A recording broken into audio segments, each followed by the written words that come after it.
كان في تنقلات في يناير، يعني ناس تيجي وناس تمشي.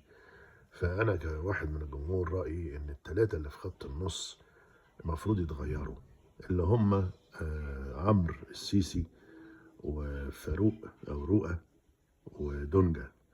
التلاتة دول مش مستوى نادي الزمالك، ولا يتعدوا 50% من الإجادة لمستوى نادي الزمالك. يمكن يكون في ناس مختلفة معايا، بس أنا ببني وجهة نظري على خبرة طويلة قوي قوي من أيام ما كان رأفت عطية وسمير قطب في خط وسط الزمالك.